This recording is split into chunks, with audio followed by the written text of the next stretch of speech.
My name is Matt. I'm a grateful recovering addict. As of right now, I have 5 months, 19 days, 18 hours, 44 minutes, and 45 minutes now. I have a sponsor. His name is Justin L. He is with us here tonight. I wanted to give a shout out to some of the guys that I was in treatment with. I saw Angel, Chris, and Neil, my dad's friend, was actually in the program. It's great that you guys showed up with very short notice. Um, so let's get things rolling. When I was just a little kid, my grandpa would ask me to go get him another beer, and I would always chase off the end of the last of that. I don't really think that was really like the start of my drinking career per se, but it's when I first started drinking alcohol.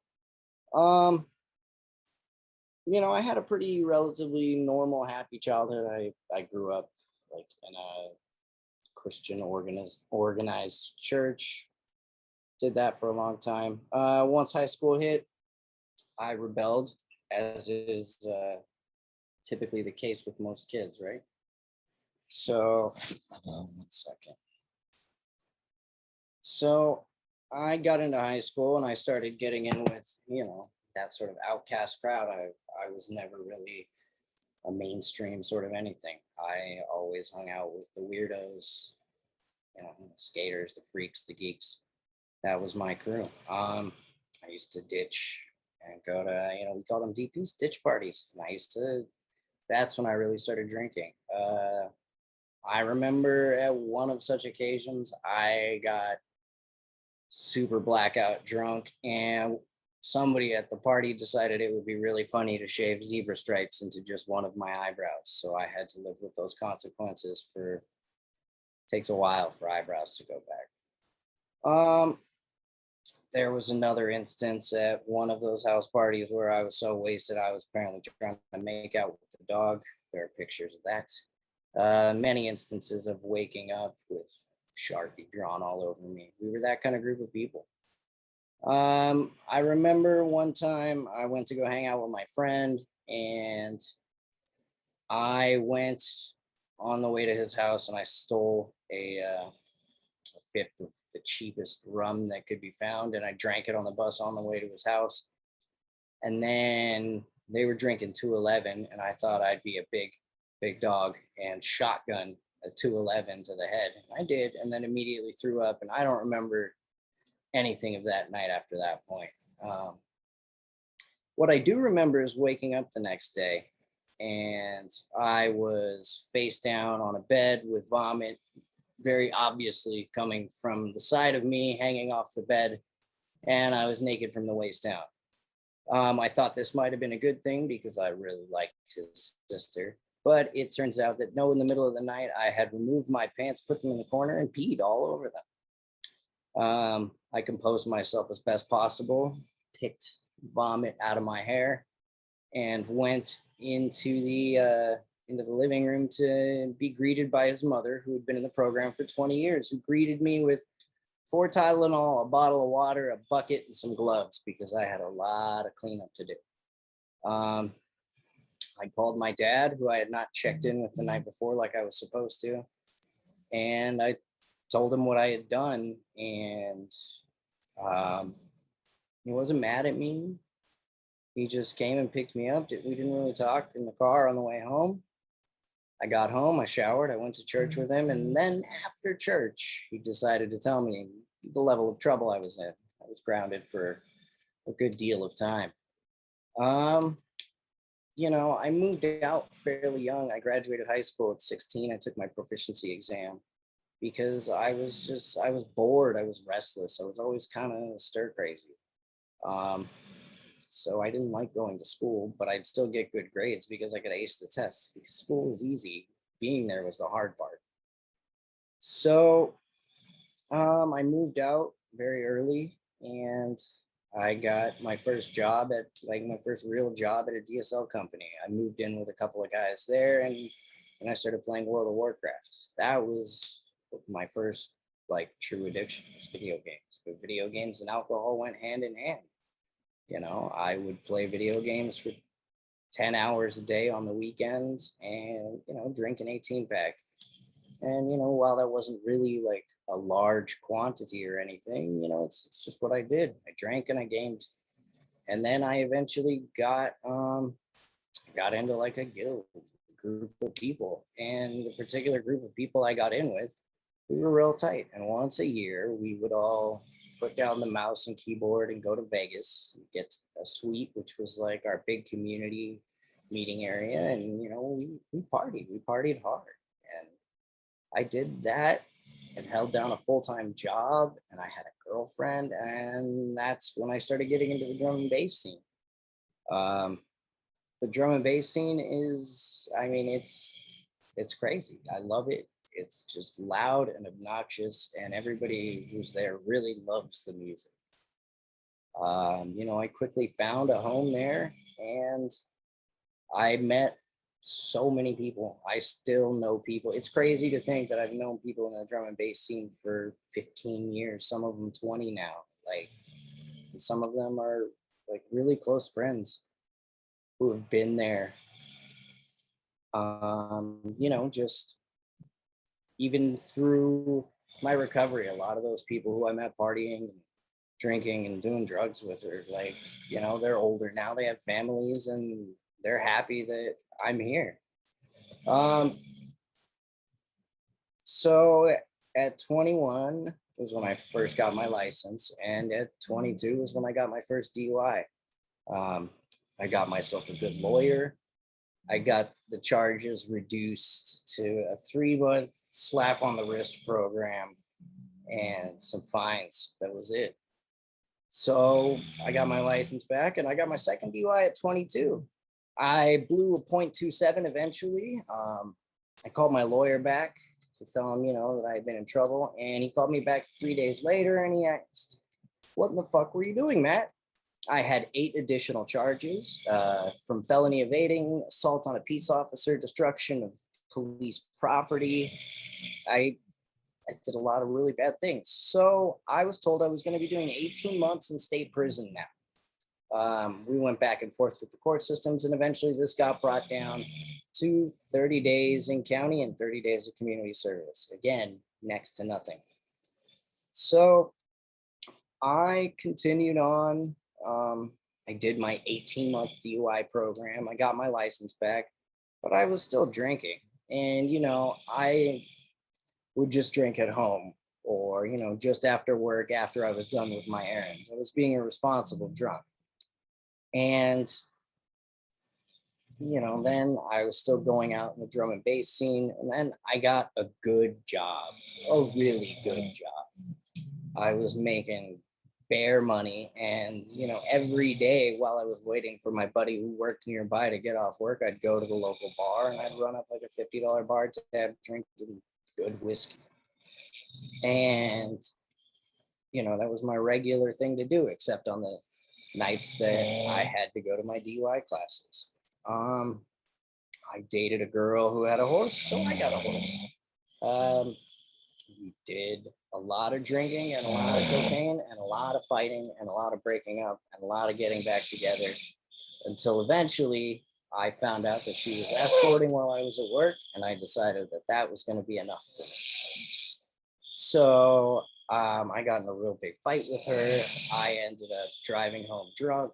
Everybody tried to stop me. I wasn't having it, and I got my third DUI. That was a real fun time. I got the same thing. They gave me a 120-day sentence in county jail. 17. God bless Los Angeles County. Always good. And I had to do an 18-month program. Sorry, quick pause. There's some really loud snoring. I can barely hear you. Oh, that's my dog, Afro. Thank you. You're being disruptive. I'm sorry, baby. I'm sorry, everybody. My dog's a snorer. So I went and I did my time in county, and I I burned all my vacation time and my sick time at work, and I came back to work like nothing had happened. I bought fake souvenirs for my coworkers and said I'd gone on a trip to Arizona. No one was the wiser except my boss. I kept on drinking and kept on drinking. And I'd show up at work still drunk from the night before. I'd be passing out at my desk. I was doing medicinal cocaine as a way to stay awake and in my chair. But, it worked until it didn't. And then eventually one day my boss said that he smelled alcohol on my breath and said I needed to do a drug test. And I was kind of miffed by that, but I knew I was going to test dirty. So I go to do this drug test, and lo and behold, in the bathroom I'm supposed to test in by myself, there is a cupboard full of cleaning supplies, including bleach. I got overzealous with the bleach and the temperature was off. So they told me I would have to wait there and do another sample with somebody in the room with me. I said, that's an invasion of my privacy, and this is not probation. I'm not required to do that. So I went home, and then I never came back. This Zoom meeting sponsored by the corporate laptop that I kept. So after I got fired from that, things really started taking a turn for the worst. I had recently gotten out of a 7-year relationship, so I went fucking crazy. I was screwing anything I could and staying up every night with everybody I could. I started doing massive amounts of cocaine, and then my drug dealer moved in with me. Then my house became a trap house, and it was wild. Eventually, some of my roommates weren't coming up with their portion of the rent, and my landlord told me that we were going to be getting evicted. Well, I happen to have a friend who's really good at paperwork in the Los Angeles court systems, and California is one of those states where it's really hard to kick somebody out, especially if like you put together all the paperwork that says I haven't paid you rent, and then I PayPal you $1, and now all that paperwork is invalid and you have to put it all together again. Little stupid loopholes. I squatted in that house for 7 months. Our water and power was always getting shut off and then turned back on, shut off, turning back on. Towards the end of it, we were literally tearing down the fence and burning it in the fireplace for heat because we just didn't want to bother turning the gas back on.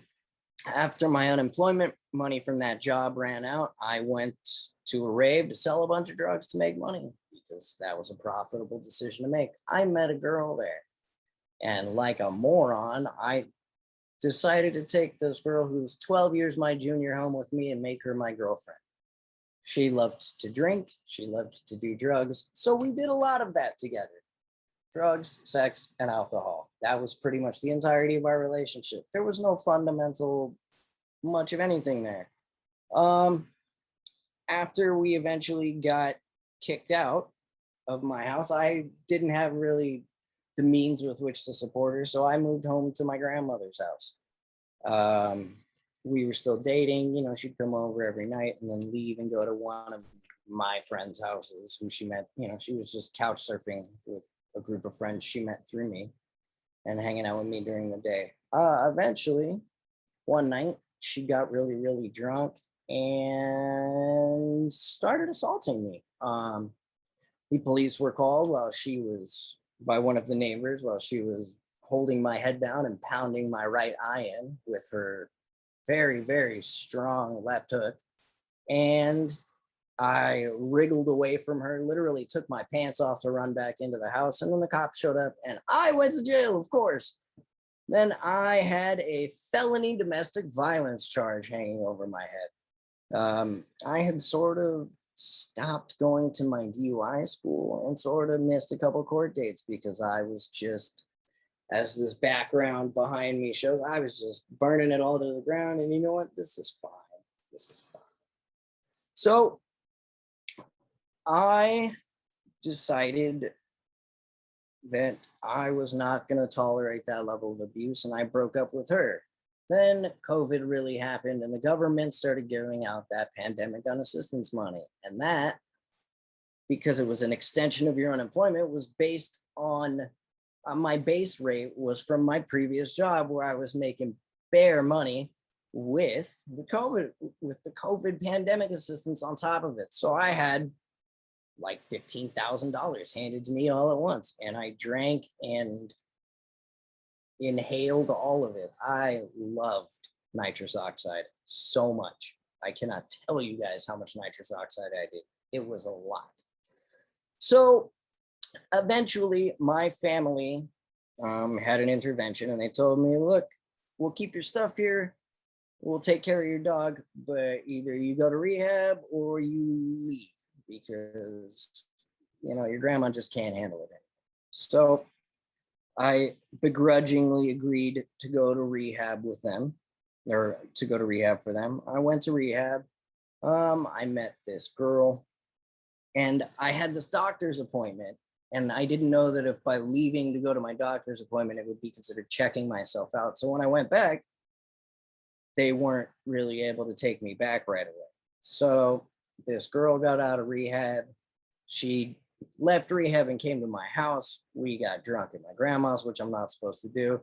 We ended up in a hotel room. Bam, got myself another high quality girlfriend.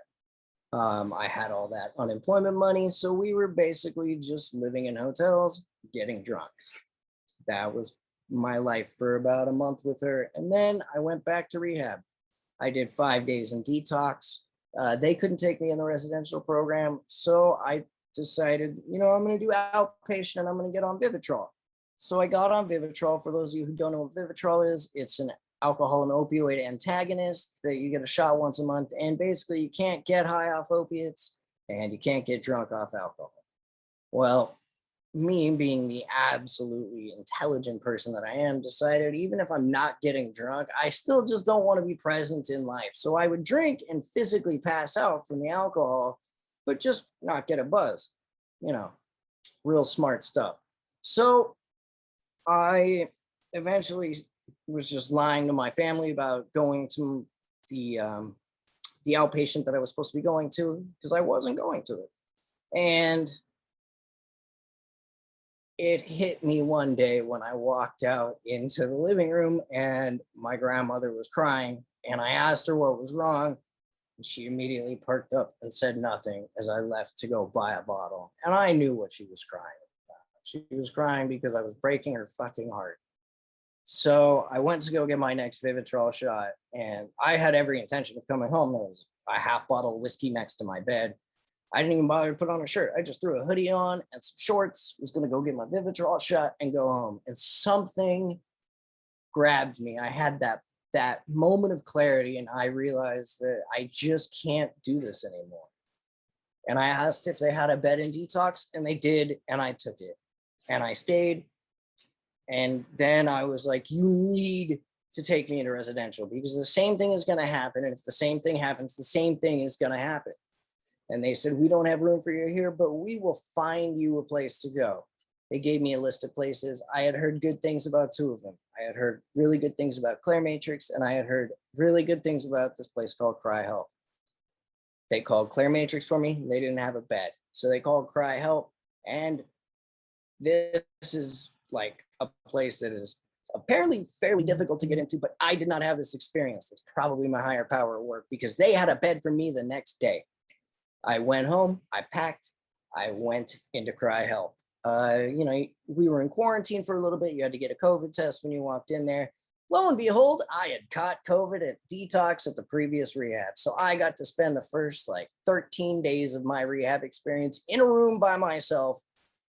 That was it. Just me and a TV. And it sucked because I was detoxing. I was feeling some kind of way. I wasn't allowed to use a phone. The only thing I did outside of that room was go outside, walk out, turn left, go outside the facility to smoke a cigarette, come back in. That was it. That was the entirety of my experience for the first 14 days.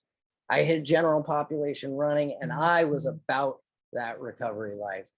You had to go to 3 classes a day and a 12-step meeting at night. And I was taking ridiculous notes, meticulously organizing everything. I found out that sober me is obsessively compulsive. And my thing was journaling. So I journaled. I journaled roughly 500 pages while I was there. I can tell you what I wore, what I ate, and the topic of every group and meeting that I went to for the entirety of my duration there. So eventually I got out of there and they offered a sober living option. And they told me, you should really go there. So I did. And then I had a job sort of lined up when I got out of there. That job fell through, and I decided, you know what?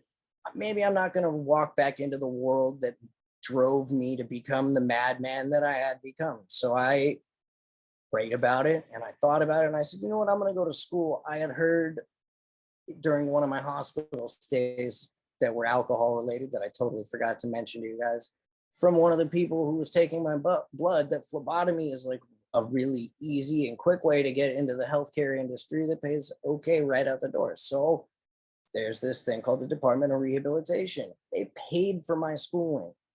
And I told the house manager that, unemployment was still covering me. I wasn't really sweating cash. I'm going to do the schooling thing. And they told me these houses are supposed to be for people who have no means to support themselves, which wasn't told to me when I left to go there. And they politely asked me to leave or to pay them to stay. So I moved back to my grandma's house. I just last week completed my phlebotomy course. And while I was there, like the day before I was going to leave, I got a call from one of my old high school friends who said, "Hey, Matt, I have a job for you." So now I have started that job. I do customer support and some of the technical assembly aspects for an LED grow light company. I'm waiting to schedule my test for my state exam. And then I do an externship, and then I can do some phlebotomy on the side. Uh, you know, I really I had a great life, and it took me a long time to burn it to the ground, but I'm glad I did, because while I don't have the cash and prizes that I did before, and while I'm living in a room in my grandmother's house, I have never, ever felt this level of happiness and peace in my life. And I owe it all to the program and to the strength and support that I have gotten from so many people who I really didn't think would be there for me. My name is Matt, and I'm an alcoholic and an addict. Thank you for letting